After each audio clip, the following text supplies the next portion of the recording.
우리나라는 세계적으로 거의 유일하게 생애 전 주기에 걸쳐서 건강검진 프로그램을 갖춘 나라라고 하죠. 자, 그럼 생애 첫 번째 건강검진은 몇 살 때일까요? 얘들아 기억해봐. 기억해봐. 생애 첫 건강검진은요. 빵살. 만 0.01세에 첫 검진을 합니다. 만 0.01세.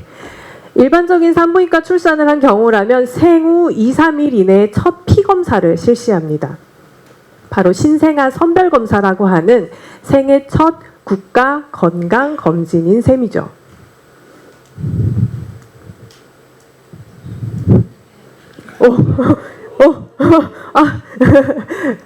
이런 체열을 생각하신다면 얘들아 너네 이런 체열을 당해본 적이 있니? 네. 있어? 이거는 내 시나리오랑 맞지 않는데. 네, 이런 체열을 생각하신다면 아닙니다. 신생아들은요 태어나면 겨우 성인의 팔뚝 정도의 사이즈밖에 되지 않기 때문에 이런 체열은 할 수가 없고요. 이렇게 발 뒤꿈치에서 피 한 방울을 가지고 가서 실험을 하게 됩니다.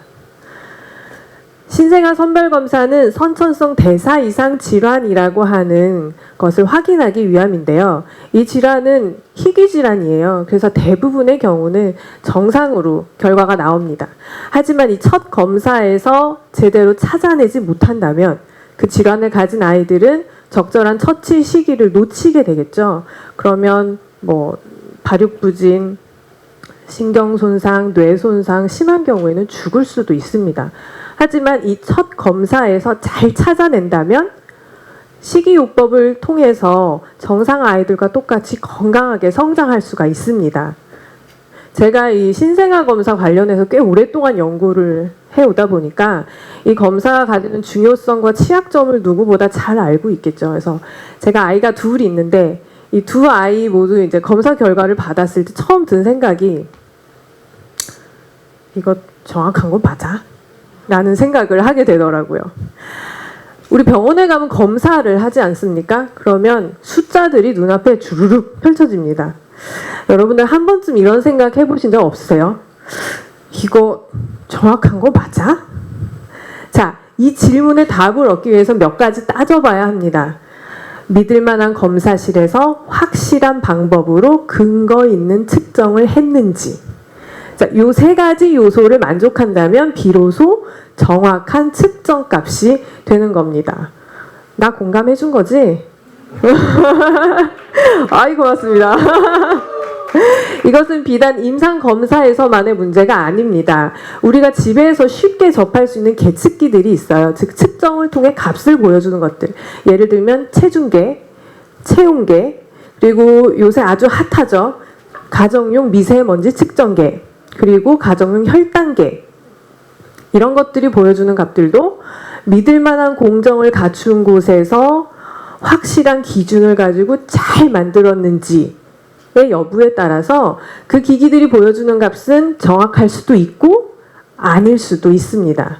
자, 정확한 값을 얘기하려면 두 가지 정도를 생각해야 됩니다. 바로 값의 근거하고요. 이 값이 주는 범위예요. 자, 오늘 이 두 가지 얘기를 해볼 건데요. 첫 번째 근거입니다. 제 키가 160cm예요. 라고 얘기를 한다면 근거가 뭐예요? 그렇지. 자로 쟀더니 키가 160cm예요. 라고 이야기할 수 있는 근거가 생기죠. 자, 그러면 자가 정확한가요? 그렇죠. 정확할 수도 있습니다. 근거를 대면 돼요. 자, 근거를 생각해 볼까요? 내가 사용하는 자는 A라는 제조사에서 만든 건데 정확하게 교정을 받고 있다고 해요. 교정은 정확한 거 맞아요? 그렇지. 똑똑해요. 네. A라는 이 제조사에서는 D라는 교정기관에서 교정을 받고 있대요. 근데 이 교정기관은 국가공인기관이고 국제표준에 따라 운영을 하고 있으며 자신들이 사용하는 교정기와 기준기가 정확하다는 것을 검증하기 위해서 이런 절차들을 통해서 확인을 하고 있다고 해요. 라고 근거를 제시할 수 있으면 됩니다. 네. 이렇게 끊임없이 그 값이 정확하다는 것을 검증하기 위해서 추적할 수 있는 것. 우리가 이것을 측정 소급성이라는 이야기를 합니다. 조금 어려운 이야기지만 네, 소급성이라고 합니다. 혹시 주변에 이런 친구들 있어요? 이런 분들 혹시 아시는 분 계세요? 네, 없으실 겁니다. 있으시다면 친하게 지내지 마세요. 이상한 사람이에요. 농담이고요. 네, 우리가 실생활에서 소급성에 대해 생각해 볼 수 있는 예들은 식품의 원산지 표시, 너무 익숙하시죠? 네, 그거랑 또 족보, 이런 것들이 분야는 전혀 다르지만 소급성 체계를 보여주는 것들입니다. 자, 첫 번째 근거 얘기했죠. 두 번째 값의 범위입니다. 제 키가 160cm예요. 훤칠하죠? 네, 훤칠하죠. 네.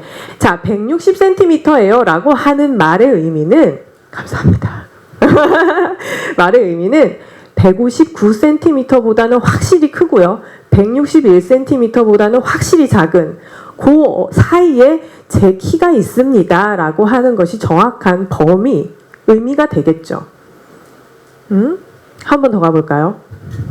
제 키는 160.1cm입니다 라고 얘기를 한다면 제 키는 160.0보다는 확실히 크고 160.2보다는 확실히 작은 그 범위 안에 존재합니다 라는 것과 같은 의미예요. 왜 이렇게 범위를 줘야 되는 걸까요?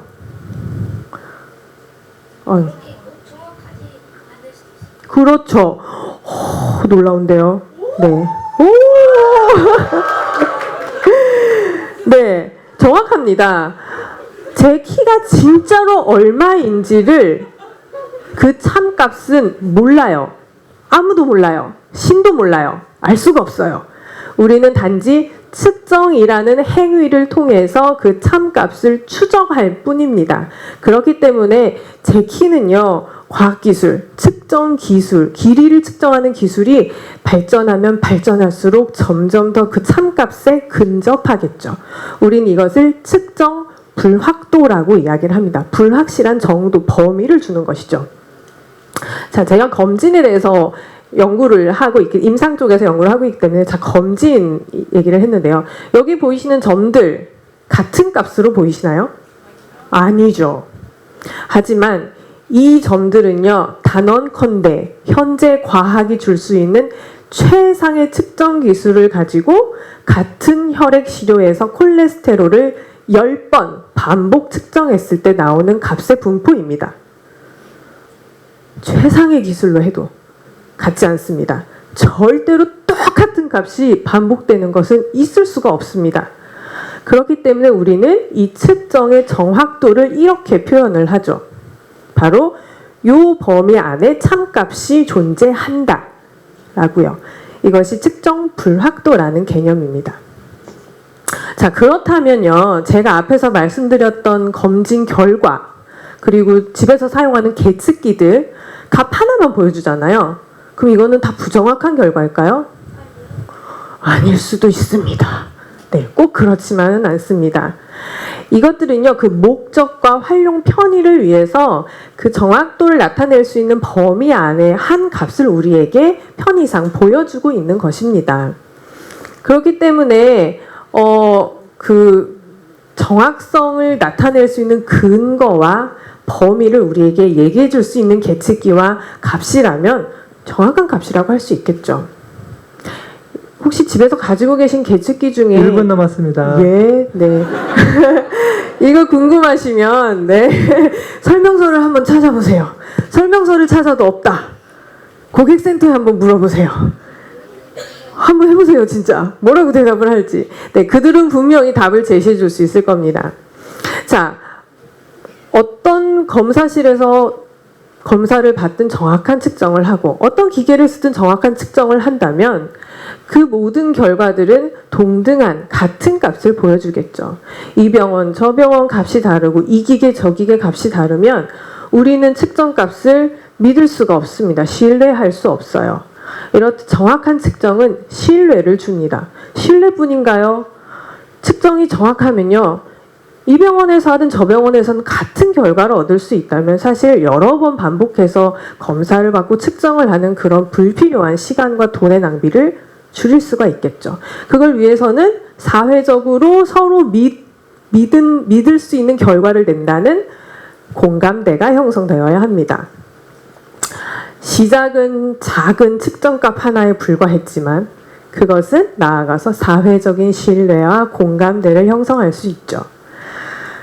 그렇기 때문에 요새 유명하신 분이죠. 공정성을 상징하는 정의의 여신이 한쪽 손에 무게를 재는 저울을 들고 있는 것은 아닐까요? 네, 언제 어디서 누가 어떻게 재더라도 같은 값을 내는 것. 바로 측정 표준입니다. 감사합니다.